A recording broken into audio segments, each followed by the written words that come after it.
All right, let's jump into today's deep dive. And today it's all about India. We've got a whole bunch of recent news stories here, a real mix, to give us a glimpse into what's going on over there. Yeah, it's pretty fascinating, this mix we've got. It really shows you the picture of India today, like where tradition and tech kind of like come together and global ambitions, will they bump up against internal challenges. It's a lot going on. It really is. It's a lot, and we're going to try and cover a good chunk of it. Okay, so let's kick things off with this court case. This one sparked like a ton of debate in India. It involves a husband accused of, well, rape and murder, and it's really brought to light this fact that marital rape, it's still not a crime there. Yeah, this case it's like reignited this whole debate that's been going on for ages about women's rights within marriage in India. You see, the problem is the legal system, it's got these kind of historical loopholes, which have made it, well, tough, really tough to prosecute these cases. And this acquittal, well, this particular acquittal, it's pushed it right to the forefront again. A lot of people are calling for reform. But it's complicated, very complicated, because it's rooted in so much, societal norms, cultural norms. It's a lot to unpack. Yeah, it makes you think, doesn't it? Like why hasn't this been changed yet? What's holding things back? What are the forces at play here preventing progress? Well, there are a few factors at play here.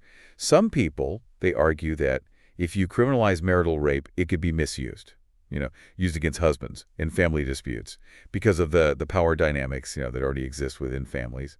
Then you've got others, they point to the traditional view of marriage as this sacred thing, where the wife's consent is, well, it's just implied, and they say maybe legislation isn't, the best way to go about it. But then again, the other side's got a point too. How can a country say it really protects women if it doesn't acknowledge the possibility of violence, even within marriage? It's heavy but important. It really reflects, how India's changing socially. All right, let's move on to something a bit more high tech, shall we? What about India's search for 114 new fighter jets? This isn't just like a local purchase, it's global. A global competition with like the biggest names in defense. They all want in. Oh yeah, it's huge. Think about it. Lockheed Martin, Boeing, they're both from the U.S., of course. Then you've got Russia's United Aircraft Corporation, and even companies from France, Sweden, Germany, all pitching their best jets. And the thing is, the Indian Air Force, they need to like seriously modernize, especially with, well, China, right next door. And China's military, it's getting stronger. So this deal, it's going to have a massive impact, geopolitically speaking. Yeah, it's high stakes, like billions of dollars, international alliances, everything's on the table. So what are they looking at when they make this decision? Well, obviously the jets themselves got to be good. India wants aircraft that can do a lot, like air-to-air combat, ground attack, the whole works. They got to fit in with what India already has, infrastructure, weapon systems, all that. But then there's the other stuff, the economic side, the political side. You mean like the Made in India thing? Yep, exactly that. India wants to boost their own defense industry, so they're looking for deals that involve, like, transferring technology, manufacturing locally. So it adds another layer to it all. Companies need to be ready to team up with Indian firms, share what they know. It's not just selling jets anymore. It's about, well, it's more like a strategic partnership, long term. This reminds me of, wasn't there that deal back in, what was it, 2007, where they tried to buy 126 jets, but it all fell apart in the end? Oh, yeah, for sure. That one crashed and burned because they couldn't agree on, the technology transfer, the production timelines, all that. But this time, India's being much more careful, taking their time, looking at all the bids really carefully. They don't want a repeat of what happened last time. Yeah, no one wants that. Okay, so let's talk about India's economy. Got some interesting signals here. On one hand, wholesale inflation, it's stabilized. That's good, right? It is. It is good. It basically means prices aren't going crazy, which is good for, well, everyone, really. Businesses. Sure. And it gives the Reserve Bank of India, RBI, a little breathing room with interest rates. Okay. But then there's this. Small cap stocks, they've taken a hit. Entered a bear market, actually. Which, well, that sounds bad. Should investors be worried? Well, a bear market means a drop of 20% or more from, recent highs. Doesn't always mean a recession, but yeah, it could be a cause for concern. Some analysts, they see this drop in small cap stocks as a sign that, well, investors are getting a bit nervous about the whole economic outlook. So it's like a warning sign. It could be. Some people think that. Others say it's just a correction, like a natural thing. Happens every now and then. But you got to consider the fact that the RBI, they just pumped over $16 billion into the banking system, which is enough to buy, well, a lot of things, let's just say that. And that tells you maybe there are some underlying worries about liquidity. So it's a mixed bag then, good and maybe not so good. So what does this mean for, the average person in India? It means watch your spending, be careful with investments, that kind of thing. The good thing is, food and fuel prices, those are easing up, which helps with day-to-day living, of course. But the stock market, especially those small-cap companies, well, that suggests maybe the economic growth, maybe it's not as strong as everyone hoped. It's a winding road. Got to watch out for those curves. Okay, time for a change pace. Let's blast off into space. India's space program, it's making headlines. They've decided to, get this, privatize the production of their small satellite launch vehicle. And guess what? Adani Group, that big Indian conglomerate, they're one of the finalists. This is huge. For India's space goals, it's a shift. They're moving towards, well, a commercial approach to space, like we've seen in the U.S. with, companies like SpaceX. So is India aiming to be like a big player in this whole space race thing? Is this a sign of that? It sure looks like it. Privatizing it lowers costs, makes things more efficient, and it could open up, well, opportunities for commercial launches. And it lets the Indian Space Research Organization, ISRO, focus on the harder stuff, complex missions, scientific research, the really big stuff. So this privatization, it fits in with their whole economic growth push, right? And the focus on tech advancements. Yeah, totally. India's all about fostering innovation, especially in sectors like space tech, because they know it can drive the economy, create jobs, and, boost national prestige. It's a good strategy, especially with the whole global space economy thing. It just keeps growing. Okay, so from legal battles and fighter jet deals to economic indicators and space exploration. Wow, we've covered a lot, but I feel like we're just scratching the surface here. Yeah, India's like that. Endless fascination. Every day, there's something new. Challenges, opportunities, it never stops. And speaking of never stopping, let's take a quick detour into the world of cricket, shall we? England just got, well, crushed by India in their one-day international series. And there's some debate over their approach to practice. Yeah, the English coach, he's defending his choice to, limit the practice sessions, saying it keeps the players fresh, especially with the Champions Trophy coming up. Big tournament. But a former captain, he doesn't agree. He says you can't master those skills, like playing spin bowling while putting in the hours. Practice, practice, practice. That's what he says. So is it about rest and recovery, or are they just, making excuses? What do you think? It's hard to say, really. Both sides have a point. Player fatigue is a real thing, especially with the crazy schedule they have these days. But you can't just expect to perform at the top level, putting in the work. True. Okay, another interesting thing in India's business world. Remember Shein, that Chinese fast fashion company? Oh, yeah, Shane. Their clothes, they were a hit here, especially with the younger crowd. But then they got banned. Data security issues left a hole in the market. Well, guess what? They're back, and they've teamed up with Reliance Industries. That's a big deal, right? A major Indian conglomerate. And the idea is everything's handled within India now. Operations, data, all of it, to address those concerns. Yeah, this partnership is smart. For both of them. For Shane, it's a way back in, to a market that loves them, basically. And for Reliance, well, they get to tap into e-commerce, which is booming, of course, and maybe, just maybe, reach some new customers along the way. But can Shein shake off that, that negative image, the whole fast fashion thing? That's the million-dollar question. Consumers they're getting smarter. They know about the environmental stuff, the ethical stuff, and, well, Shein's reputation. It hasn't exactly been stellar. They've put out this sustainability report. But is it enough? Can they really convince people that they've changed, that they're doing things the right way? Yeah, it's tricky trying to appeal to a market that cares about sustainability when your whole business model is, well, fast fashion. It's going to be interesting to see how this plays out. Definitely. It's like a mini version of the whole debate about fashion, the future of fashion. Can brands grow really fast and still be ethical, sustainable? It's a big question. And speaking of ethical practices, there's this thing happening in Bollywood, in the music scene. With artificial intelligence, it's raising some eyebrows. A bunch of music labels are going after OpenAI. That's the company behind, ChatGPT. They say OpenAI is using their music to train AI models without asking. This is interesting. It's a discussion about, well, intellectual property. In the digital age, on the one hand, you've got these AI developers. They need data, tons of it, to train their models so they can create tools, applications, stuff that benefits everyone. But then the music labels, the artists, they say, hang on, you can't just use our stuff. Not what our say-so, not without paying us. It's technology pushing the boundaries of the law, isn't it? Yeah, it's a classic case of that. And it raises these fundamental questions like, how do we balance things? Innovation in AI, protecting intellectual property, where's the line? What's fair use? What's just plain theft? It's not easy. It's a big one. This case, it could set a precedent for how AI developers everywhere use copyrighted stuff, not just in India.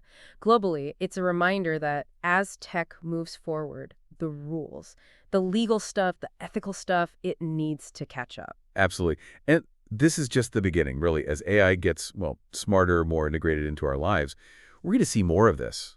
Cases where the old rules, they just don't work anymore. It's exciting and a bit scary, to be honest. Who knows what's next? But one thing's for sure. India's journey is far from over. We'll be here to explore it all, every step of the way. Absolutely. And it's a journey that's got the world watching, that's for sure. Yeah, and it's definitely got everyone's attention. Especially, back to that marital rape story. The reaction to that acquittal, it's been huge. And it's putting pressure on the lawmakers to look at it again, the whole issue. Yeah, it does feel like a turning point, doesn't it? Like this case, it's pushed things over the edge. So what do you think? Is there any chance of actual change? Legal reform, I mean? It's hard to say. It's always hard to say with these things. It takes time. But the conversation has changed. Definitely. More people are speaking up about the loopholes. And there's this momentum building, for change. There are a lot of women's rights groups that have been fighting for this for years. And now it seems like they're getting more support from all over. That's good to hear that there's support. I mean, hopefully it'll lead to some real action. Okay, let's talk about something else that's been in the news. The whole India, Pakistan, US thing. That joint statement about the Mumbai and Pathankot attacks. Pakistan wasn't happy about that. Well, yeah, from their point of view, they see that statement as, well, biased. They feel like they're being singled out. And they point to their own efforts, in fighting terrorism. They say India's been doing stuff too, destabilizing the region. It's a mess. A long, complicated history there. It really is. Decades of mistrust, animosity. How do you even begin to fix something like that? Well, talking is a start, diplomacy. But everyone's got to be willing to acknowledge the past, work towards something better.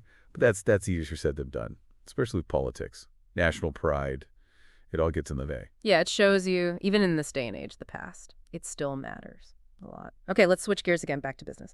You mentioned earlier the RBI, they had to pump billions of dollars into the banking system. That's kind of a big deal, right? What's going on there? It's about liquidity, making sure there's enough cash flowing in the banking system.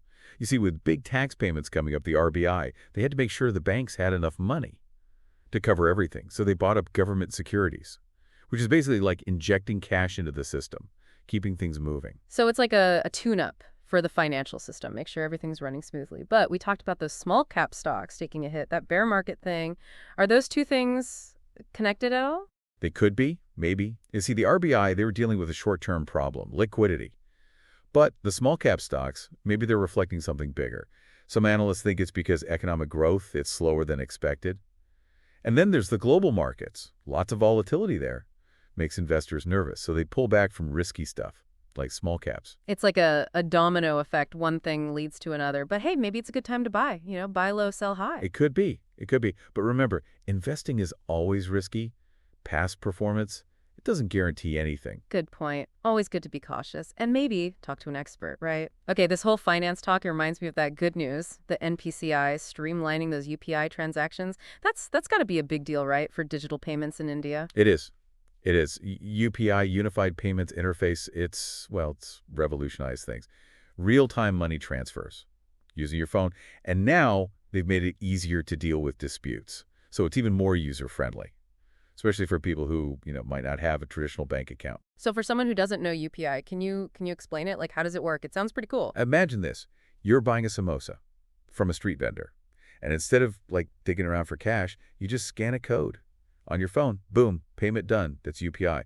No cards, no cash. Easy, secure. It's the future. It's like sci-fi stuff, but it's real in India. Exactly. And the NPCI, they're making it better. And it's all part of India's plan. They want to be a leader in this whole fintech thing, digital finance, making it accessible for everyone. It's a great example of, technology being used for good, making a real difference. Okay, I can't resist. One more cricket detour. We talked about England, but what about India? Their team, they're undotchable right now. What's their secret? Well, they've got talent, lots of it, experienced leadership, a great support system. They can bat, they can bowl. They're fielding, top notch.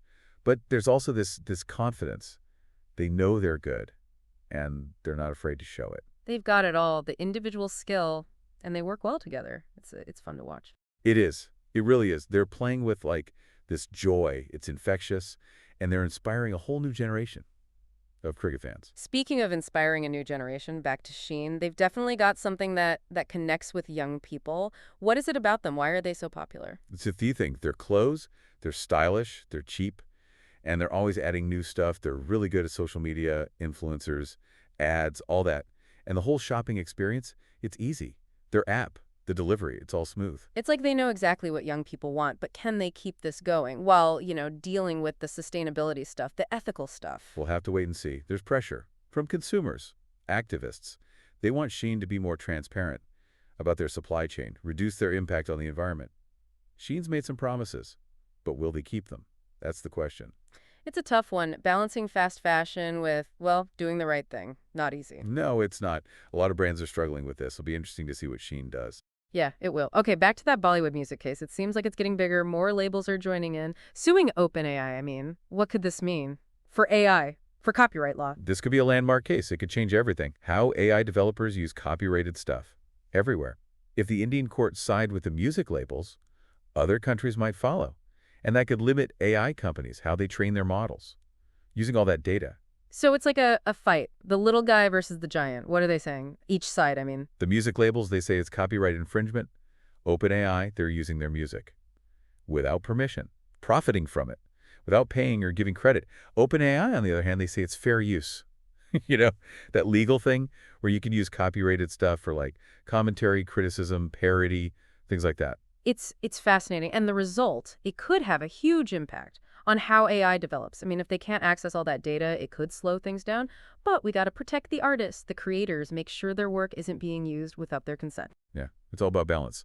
The courts, they've got a tough job. This case, it shows you we need clear rules, legal frameworks, ethical guidelines for AI. It's becoming a bigger part of our lives, and we need to figure this stuff out. It's true. Technology, it moves so fast, the law. It can't always keep up. But that's what makes it so interesting, right? To discuss this stuff. Absolutely. There's always something new we're all learning as we go. So speaking of new, let's go back to space.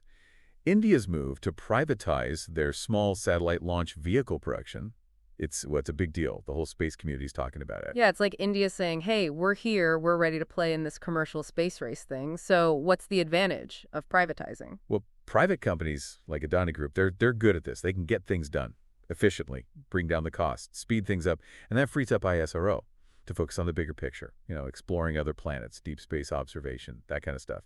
While the private companies, they handle the growing demand for satellite launches. So everyone wins, India gets to do more in space, and the private companies, they get a piece of the action. That's the idea. Of course, there are always challenges with privatization, quality control, safety, regulations, all that. But if it's done right, it could be a good thing. Drive innovation, growth. It's like opening up a whole new world. Endless possibilities. Exactly. And India, well, they're ready to be a part of it, this new era of space exploration. Okay, so we've covered a lot in this deep dive. Legal stuff, diplomatic tensions, economic trends, technology, sports, entertainment. It's been quite a journey. It has, and it shows you India's amazing, dynamic, resilient, full of potential, a country that's always changing, pushing boundaries. And amidst all that change, it is finding its place. On the global stage, it's fascinating, and it's hard to say what's next. It is India's story. It's still being written, and the whole world's watching. All right, folks, that brings us to the end of our deep dive into India. Hope you enjoyed exploring this incredible country. Until next time, stay curious, keep learning, and, keep those passports ready. There's a whole world out there full of amazing stories. Yeah, it's incredible to see how India is like making its mark everywhere, from space to the music scene. And speaking of music, that whole Bollywood case with OpenAI, it's bringing up some big questions, right? Not just copyright, but like, what does creativity even mean in this age of AI, It's a tough one, yeah. On the one hand, you got these AI models. They're powerful. They can make music, art, even code, like out of nowhere. But where's the line between inspiration and just plain copying? Can AI be creative? Or is it just mimicking, repeating what it's learned? It's a mind bender. Like, what does creative even mean when machines can do all this? Make music, paint. If they can do it, does it take away from human art? Those are questions philosophers, artists, they've been asking those questions forever. And now AI, it's like it's adding another layer, making it even more complex. It's pretty amazing to see how technology is forcing us to rethink things. What does creativity mean? originality, intellectual property. It's all up for debate. Yeah, it's like a new era of art, of innovation, where the lines are blurred, human and machine. And it's happening right now. It's exciting. It really is to see these changes happening. But we got to be careful, too. We got to talk about the ethics, the impact on society, make sure we use this technology for good, you know. Yeah, that's important. Okay, before we wrap things up, there's one more story I wanted to mention. India's putting a lot of money into renewable energy. It's like they're going green, big time, trying to move away from fossil fuels. Yeah, it's ambitious, but it's necessary. Climate change is real.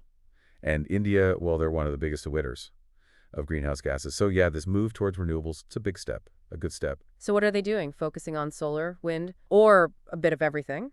It's a mix. They're investing in big solar and wind projects, encouraging people to put solar panels on their roof, looking at other options too, hydropower, biomass, that kind of thing. And they're working on efficiency, reducing waste across the board. It sounds like they're covering all the bases, but what about the challenges making these changes? It can't be easy. Oh no, it's not easy. It's a big change. Moving through a renewable energy economy needs investment, infrastructure, technology, training people. And then there's the politics, the economics. The fossil fuel industry is powerful. It's a huge undertaking, but it seems like India, they're determined. They see the benefits for the environment, for the economy. Absolutely. It's a long-term investment, but it'll pay off for everyone. A cleaner, greener India. It's a goal worth fighting for, and it's inspiring to see them doing it, taking action. It is. All right, folks. Well, that's it for our deep dive into India. We've talked about so much. Legal stuff, geopolitics, economics, technology, the future of creativity, even cricket, and space exploration. It's been a journey. It has, and it shows you India is a country that never stands still. It's always changing, always evolving, full of surprises. And as India keeps growing, keeps changing, we know one thing for sure. There will be more stories to tell, more to explore, so stay tuned, keep learning. And keep that curiosity alive. Until next time, 8C80.